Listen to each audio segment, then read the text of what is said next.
Bonjour, bonjour, Bonjour. bonjour, Madame la députée, Monsieur le député, Monsieur le président du conseil départemental, Mesdames et Messieurs les élus, Monsieur le préfet, je crois que je vois aussi Monsieur le directeur général de l'ARS et Monsieur le délégué territorial de l'ARS, plus toutes celles et ceux que je vois sur les écrans que je ne connais pas, mais que je salue.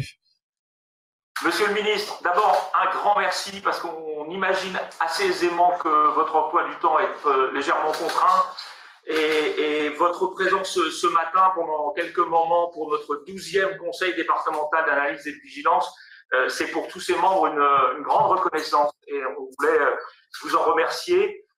C'est une instance qui est jeune, qui est inédite et unique. Jeune parce que nous l'avons installée le 14 novembre dernier pour faire face à la pandémie et être aux côtés de l'État pour la traiter localement. Elle est inédite parce qu'elle est principalement composée de 3 collèges. Un collège d'élus départementaux, un collège d'experts, infirmiers, médecins, personnel d'EHPAD, pompiers, mais aussi un collège de citoyens que nous avons tiré au sort et 5 citoyens participent tous les mercredis à notre conseil départemental d'analyse et de vigilance. Il est unique aussi parce que ici, Monsieur le ministre, nous n'avons pas réussi à trouver de place pour la polémique et pour la critique. Nous n'avons trouvé de la place que pour la construction et pour le PAC. Nous sommes un département de rugby, vous le savez. D'ailleurs, 5 jeunes Gersois ont fait les honneurs de l'équipe de France contre l'Italie, même s'ils jouent dans des clubs autres que le Gers. Donc, nous avons choisi la coopération et l'ouverture. La coopération et l'ouverture avec l'État, avec Monsieur le Préfet, que je salue et il bouchera ses oreilles, mais que je remercie pour son incroyable présence et son incroyable disponibilité vis-à-vis de nous tous, avec bien sûr le délégué départemental de l'ARS, Jean-Michel Blais.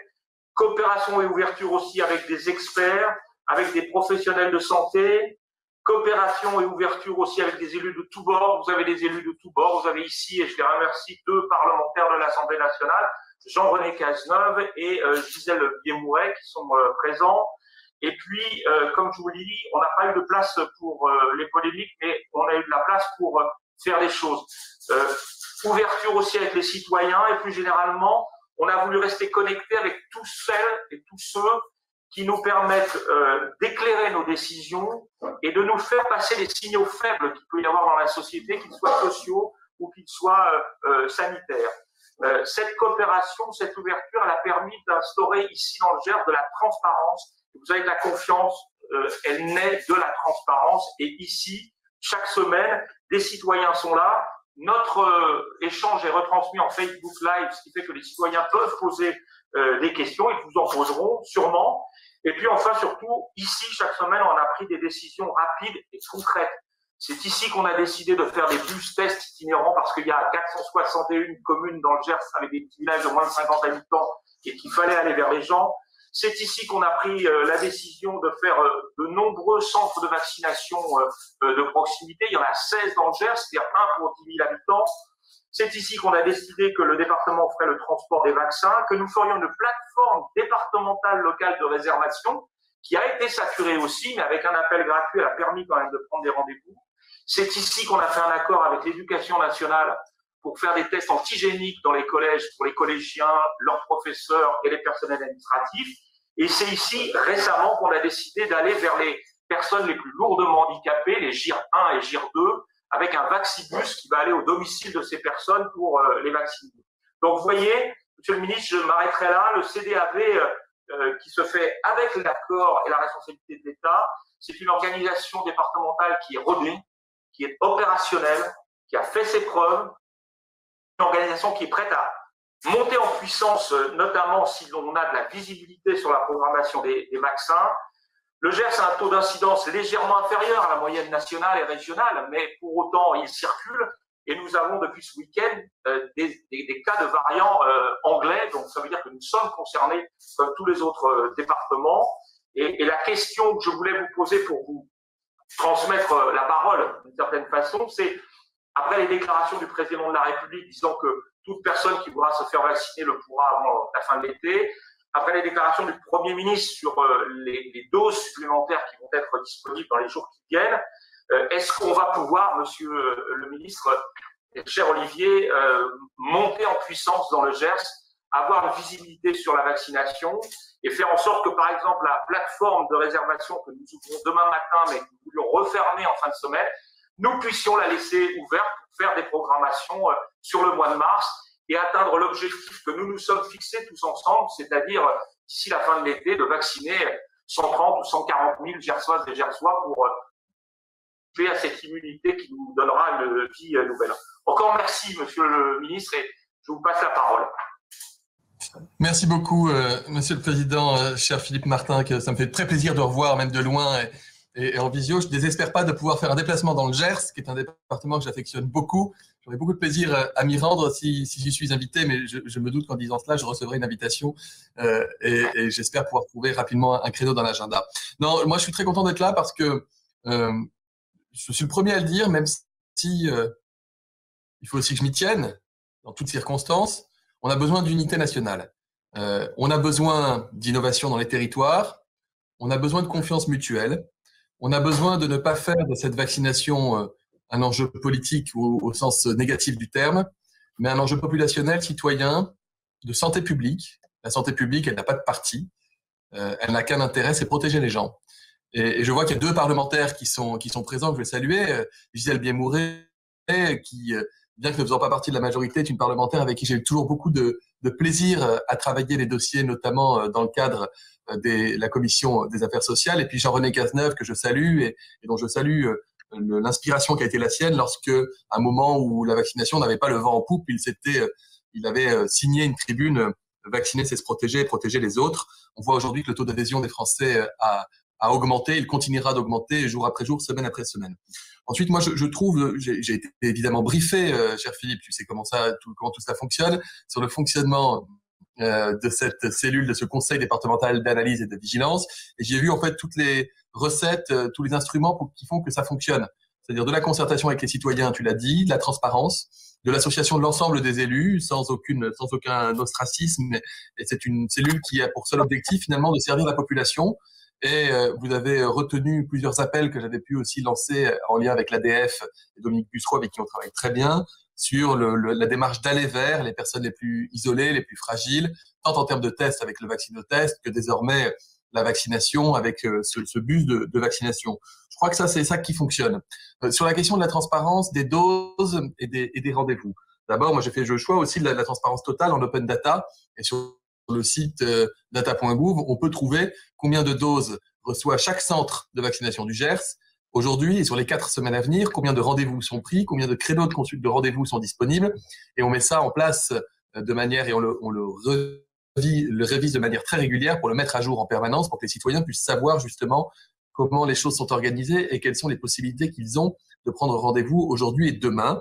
Le centre d'appel départemental, c'est très bien aussi. Je ne sais pas si vous le faites, mais je pense que ce serait très bien si ce n'était pas le fait. Pardon, je pose la question en ignorant la réponse.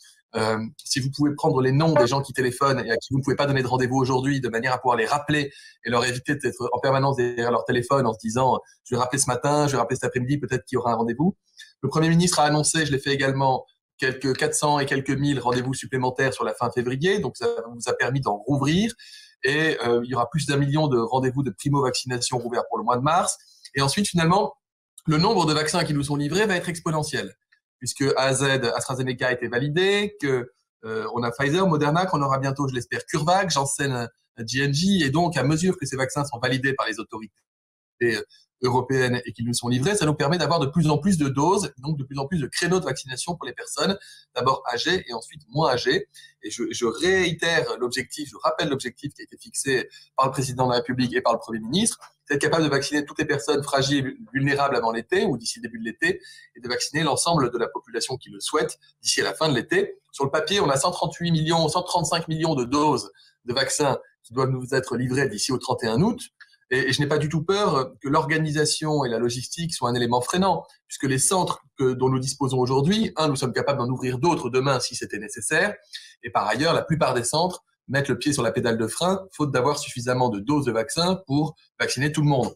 Donc je n'ai pas de doute. On va également s'appuyer beaucoup sur la médecine de ville avec le vaccin AstraZeneca dès la fin du mois de février, sur les pharmaciens également, sur les infirmiers et infirmières à domicile et en cabinet. Donc, on a une force de frappe qui fait qu'on est capable de faire 5 millions de vaccinations antigrippales en une semaine chaque année. Donc, on va y arriver. Ça, je n'ai pas de difficulté. Ensuite, c'est le rythme d'acheminement des vaccins. Nous avons de la transparence et nous travaillons avec les laboratoires pour qu'ils respectent les engagements qu'ils ont pris devant l'Union européenne. Et donc, ce sera le facteur déterminant. Mais je vous dis toute ma confiance. Je reste très vigilant aussi quant à des éléments scientifiques. Je viens d'apprendre, par exemple, que l'Afrique du Sud envisageait sérieusement de suspendre la campagne de vaccination par AstraZeneca, faute d'efficacité avérée de ce vaccin sur le variant, nous disent-ils, en tout cas, faute de données permettant d'en être sûr. Alors en France, nous n'avons pas le variant sud-africain, nous l'avons à minima, c'est à peu près 1%, donc ça ne remet pas du tout en cause la vaccination par Astra. Et vous voyez qu'à mesure que le virus mute, à mesure que le virus nous joue des tours, comme on dit dans le rugby, qui prend les latérales, eh bien, on est sans arrêt obligé de se réinterroger, de se réinventer et de modifier et de renforcer ce qui doit l'être. Voilà. Je serai pas plus long en introduction. Je suis plutôt à votre disposition pour répondre aux questions. Merci, monsieur le ministre. Là, on a un petit blocage. Voilà. Juste peut-être un petit mot du colonel Ferrès, le responsable du SDIS 32. Les pompiers nous aident considérablement sur le témoignage et la possibilité de monter en puissance dans nos centres. Mon colonel. Monsieur le Président, Monsieur le Ministre, bonjour. Donc, en ce qui concerne le dispositif mis en place dans le Gers, sous l'autorité de Monsieur le Préfet, puisque l'ensemble des moyens opérationnels du SDIS sont à sa main. Et nous avons, comme le disait le Président Martin, engagé un dispositif de proximité, avec notamment des centres de vaccination de proximité et des centres de vaccination relais depuis 3 semaines maintenant. Le sujet étant de déployer la capacité à vacciner au plus près du citoyen gersois, puisque en théorie, les jauges nationales auraient pu permettre d'avoir beaucoup moins de centres de vaccination. Ce n'est pas l'option qui a été retenue. Et sur chaque centre de vaccination, de proximité ou centre de vaccination relais, nous avons un dispositif normé, structuré, réplicable, identique, qui va, depuis donc un début de vaccination à hauteur de 740 vaccinations hebdomadaires, puis 1440, continuer à augmenter. Aujourd'hui, on est en capacité, avec le dispositif dont je vous parle, d'assurer jusqu'à 3000 vaccinations hebdomadaires. Et ensuite, le nombre de jours d'ouverture de ces centres de vaccination va augmenter pour pouvoir significativement absorber les flux. Donc, le SDIS 32 est engagé dans chaque centre de vaccination. On a une spécificité nationale, c'est que le centre de vaccination est appairé à un centre de secours. Et donc, le dispositif est très résilient. Ce sont 1300 agents du SDIS et 43 unités qui sont engagées. Nous disposons de 400 véhicules pour lesquels le sujet du soutien et de la logistique des centres de vaccination est majeur. Donc, j'ai envie de vous dire, au-delà des missions Covid, puisque nous en avons réalisé environ 400 dans le département du Gers, c'est-à-dire des engagements à domicile ou sur voie publique pour des personnes Covid ou potentiellement Covid. Nous avons, avec les collègues de l'ARS, participé aux campagnes de dépistage, ce que nous continuons à faire en continu, et maintenant à cette large campagne de vaccination. Donc, j'ai envie de dire que sur le sujet de l'interservice, bien, ça fonctionne à plein, et le président parlait tout à l'heure de PAC. Lors de la première vague, on a entendu parler de première ligne, de deuxième ligne. L'unité du PAC fait que nous avançons très bien. Merci mon colonel pour ça.